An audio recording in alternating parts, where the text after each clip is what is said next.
students, welcome to Maths Education. ইতিমধ্যে thumbnail চাই তোমালোকে নিশ্চয়কৈ গম পাইছা আজি ডিসকাশনৰ বিষয়বস্তুটো হৈছে ক্লাস 10 ৰ সাৰ্কুলৰ পৰা এটা ইম্পৰ্টেন্ট কোৱেশ্চন ডিসকাস কৰা yes ইতিমধ্যে তোমালোকে স্ক্ৰিনত নিশ্চয়কৈ কোৱেশ্চনটো ধৰিব পাৰিছা এই কোৱেশ্চনটো তোমালোকৰ বুকত থকা কোৱেশ্চন নহয় যদিওবা এই কোৱেশ্চনটো সিবিএসইত আগতে আহি যোৱা এটা প্ৰশ্ন যেহেতু তোমালোকৰ কোৱেশ্চন পেপাৰৰ প্যাটাৰ্ন বিলাক লাহে লাহে সিবিএসইৰ ধৰণে হ'বলৈ চেষ্টা কৰিছে গতিকে এই কোৱেশ্চনটো আমি কেনে ধৰণে সলভ কৰিম তোমালোকক খুব সুন্দৰকৈ দেখাবলৈ চেষ্টা কৰিম গতিকে আহচোন এবাৰ কোৱেশ্চনটো ভালদৰে আলোচনা কৰি লওঁ কোৱেশ্চনটো আমাক কোৱা হৈছে এটা এক্সটাৰ্নেল পইণ্টৰ পৰা সাৰ্কেল এডালৈ ড্ৰ কৰা টেনজেন্ট দুডালৰ কথা গতিকে একেবাৰে প্ৰথম কথাত কোৱেশ্চনটো পঢ়াৰ পিছত ছবিটো আঁকাটো হৈছে আমাৰ বাবে মূল কাম গতিকে ছবিটোৰ ক্ষেত্ৰত যদি আমি চাওঁ যেহেতু এটা বহিঃ বিন্দুৰ পৰা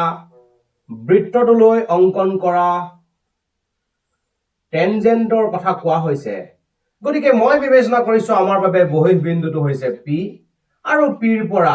এ আৰু বি বিন্দু সাপেক্ষে আমাৰ বাবে দুডাল স্পৰ্শক আমি ইমেজিন কৰিছো ওপৰৰ বিন্দুটোক আমি এ নাম দিছো ইয়াক বি নাম দিছো আৰু ও কেন্দ্ৰ সাপেক্ষে বৃত্তটো অঙ্কন কৰা হৈছে এতিয়া ইয়াৰ ক্ষেত্ৰত আমাক অন্য এডাল স্পৰ্শকৰ কথা কোৱা হৈছে যিডাল এম বিন্দু সাপেক্ষে বৃত্তটোৰ বাবে অকা হৈছে এই নতুনকৈ অকা স্পৰ্শকডালৰ ক্ষেত্ৰত স্পৰ্শ বিন্দুটো হৈছে এম আৰু স্পৰ্শকডালৰ নাম দিছো আমি কে এন এতিয়া আমি প্ৰমাণ কৰিব লগা বিষয়বস্তুটো হৈছে K N is equal to AK plus BN. এইটো হৈছে আমাৰ আজিৰ ডিসকাস কৰিব লগা কোৱেশ্চনটো তোমালোকে নিশ্চয় ধৰিব পাৰিছা যদিও বা ইংৰাজীত লিখা আছে মই তোমালোকক খুব সুন্দৰকৈ অসমীয়াতে কৰি দিবলৈ চেষ্টা কৰিম আৰু অসমীয়াত মই প্ৰত্যেকটো কথা তোমালোকক কোৱেশ্চনটো বুজাই দিছো ইতিমধ্যে কোৱেশ্চনটোত কোৱা হৈছে বহিঃ বিন্দু পিৰ পৰা এ আৰু বি বিন্দু সাপেক্ষে এ আৰু বি স্পৰ্শ বিন্দু সাপেক্ষে পি এ আৰু পি বি আমাৰ বাবে দুডাল স্পৰ্শক এম বিন্দু সাপেক্ষে অকা অন্য এডাল স্পৰ্শক কে এনে পি এ আৰু পি বি কমে কে আৰু এন বিন্দুত কাটিছে প্ৰমাণ কৰিব লাগে যে K N equal to A K plus B K এই ধৰণৰ প্ৰশ্ন কিন্তু আমাৰ বুকত এটাও নাই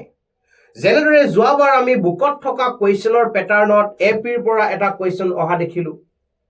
গতিকে সাৰ্কেলৰ পৰা তোমালোকৰ 3 মাৰ্কছৰ ক্ষেত্ৰত এনে ধৰণৰ প্ৰশ্ন যদি কিবা কাৰণত আহে তোমালোকে সেই প্ৰশ্নটো কেনে ধৰণে সমাধান কৰিবা তাৰ প্ৰপাৰ ট্ৰিকটো মই তোমালোকক দেখাই দিম তোমালোকে এই প্ৰশ্নটো সমাধান কৰাৰ পিছত এনে ধৰণৰ প্ৰশ্ন দেখি ভয় খাব লগা কোনো কাৰণত নাথাকে ফাৰ্স্ট কথাটো হৈছে দিয়া থকা কথাখিনি যেহেতু সকলো বিলাকৰ নামবোৰ খুব সুন্দৰকৈ দিয়া আছে গতিকে ইয়াত আমি বিশেষ সূত্ৰ বুলি লিখাৰ কোনো প্ৰয়োজন নাই ইয়াত আমি ডাইৰেক্ট সলিউশন বুলি আৰম্ভ কৰিব পাৰো গতিকে ডাইৰেক্ট তোমালোকে লিখিবা সমাধান ডাইৰেক্ট সমাধানৰ পৰা আৰম্ভ কৰিবা প্ৰথম কথাটোত কোৱেশ্চনত দিয়া থকা কথাখিনি তোমালোকে অকনমান সাৱধানতাই লিখি লবা এবাৰ লিখি লোৱাৰ পিছত তোমালোকক কি প্ৰমাণ কৰিব লাগে যে এইটো পাৰ্ট লিখিবা প্ৰমাণ কৰিব লাগে যে প্ৰমাণ কৰিব লগা অংশটো হৈছে কিমান K N is equal to A K plus B N এতিয়া আমাৰ হৈছে প্ৰমাণৰ কাম এতিয়া তোমালোকে মনোযোগ দি চাবা মই কোন কেইটা কথাত ফোকাস কৰিম কোন কেইটা কথা লিখিবলৈ চেষ্টা কৰিম একেবাৰে প্ৰথম কথাটো আমি কি শিকিছো যে বৃত্ত এটাৰ ক্ষেত্ৰত বহিঃ বিন্দুৰ পৰা বৃত্তলৈ টনা স্পৰ্শকবোৰৰ দৈৰ্ঘ্য সমান টেনজেন্টস drawn from an external point to a circle are equal in length গতিকে ইয়াৰ ক্ষেত্ৰত আমি কি বুলি ক'ব পাৰো আমি জানো প্ৰথম বাক্যটো আমি লিখি লম আমি জানো যে বৃত্তৰ বহিঃ বিন্দুৰ পৰা বৃত্তলৈ টনা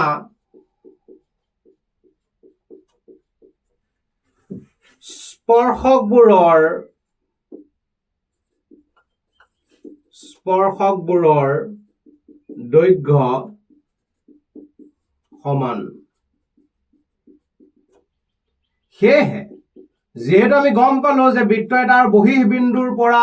বৃত্তটোলৈ টনা স্পৰ্শকবোৰৰ দৈৰ্ঘ্য সমান গতিকে আমি প্ৰথম কথাত ক'ব পৰা হলো কে বিন্দুৰ কথা যদি আমি চাওঁ তেতিয়াহ'লে কে বিন্দুৰ পৰা বৃত্তটোলৈ টনা স্পৰ্শক কেইডাল এডাল হৈছে এ কে আৰু এডাল হৈছে কে এম ইয়াতে আমি কে এ বুলি ব্যৱহাৰ কৰো জেনেৰেলি কিন্তু যেহেতু আমাক এ কে হে লিখা আছে কোৱেশ্চনটোত গতিকে আমি এনেদৰে লিখিম এটো ক'ৰ পৰা আনিছো কে বিন্দুৰ পৰা কোনটো বিন্দুৰ পৰা আনিছো আমি একেবাৰতে কৈ দিছো কে বিন্দুৰ পৰা ইকুৱেশ্যন নম্বৰ 1 তাৰ পিছত আমি হিফালে তলৰ ইফালৰ n বিন্দুৰ পৰা আমি টানিব পাৰো এডাল হৈছে কিমান আমাৰ বাবে bn নটিস কৰিবা bn is equal to nm বা mn বুলি ক'ব পাৰো nm বুলি ক'ব পাৰো ক'লে হ'ব nm এটো আমি ক'ৰ পৰা আনিছো n বিন্দুৰ পৰা দুইটা বিন্দুৰ পৰা দুডাল টানিলো আমি লিখিলো একেদৰে আমি চাব পাৰো p বিন্দুৰ পৰা বৃত্তটোলৈ টনা স্পৰ্শক কিন্তু ইয়াত আছে গতিকে আমি ক'ব পাৰো pa আৰু লিখিব পাৰো আৰু pa is equal to pb এটো কাৰ বাবে পাইছো p ৰ বাবে p বিন্দুৰ বাবে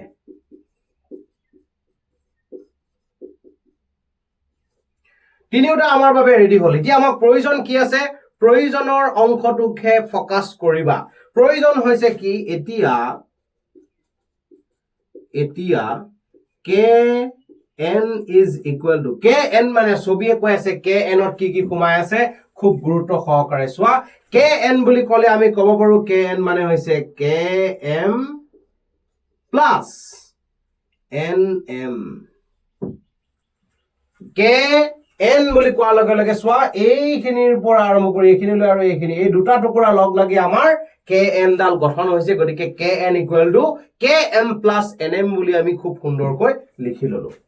এতিয়া km ৰ স্থানত আমি ইকুৱেশ্যন 1 ত পাই আহিছো km মানে হৈছে ak আৰু nm মানে হৈছে bn তো ফাইনালি চোৱা তোমালোকক যেটো প্ৰুফ কৰিবলৈ কোৱা হৈছিল আসলতে প্ৰুফ কৰিব দিয়া অংশটো আমাৰ বাবে খুব সুন্দৰকৈ ওলাই গৈছে এইটোৱে হৈছে তোমালোকৰ প্ৰশ্নটো এনে ধৰণৰ প্ৰশ্নবিলাক যিবিলাক অকনমান বুকত নথকা ধৰণৰ কোৱেশ্চন তোমালোকে দেখিবা ম্যাক্সিমাম সময়ত সেই কোৱেশ্চনবিলাক কিন্তু কি হ'ব তোমালোকৰ সদায় ইজি কোৱেশ্চন হ'ব সেই কোৱেশ্চনবোৰ কোনো কাৰণত টান কোৱেশ্চন নহয় এইবিলাক তোমালোকৰ বাবে আটাইতকৈ ইজি কোৱেশ্চন মাথো তোমালোকে কোৱেশ্চনটো পঢ়ি ছবিটো খুব সুন্দৰকৈ এক্সপ্ৰেছ কৰিব জনাটোই হৈছে তোমালোকৰ কাম আৰু একদম প্ৰথম কথাটো ভয় নাখাবা একদম ভয় নোখোৱাকে এনে ধৰণৰ প্ৰশ্নবিলাক সমাধান কৰিবা তোমালোকে নিশ্চয়কৈ পাৰিবা এনে ধৰণৰ কিছুমান আনফেমিলিয়াৰ কিন্তু পৰীক্ষাৰ বাবে ইম্পৰ্টেন্ট লগা প্ৰশ্ন তোমালোকৰ মাজলৈ খুব সুন্দৰকৈ আমি আনি আছো তোমালোকে চেনেলটো সাবস্ক্ৰাইব কৰি ল'বলৈ নাপাহৰিবা আজিলৈ মানে ধন্যবাদ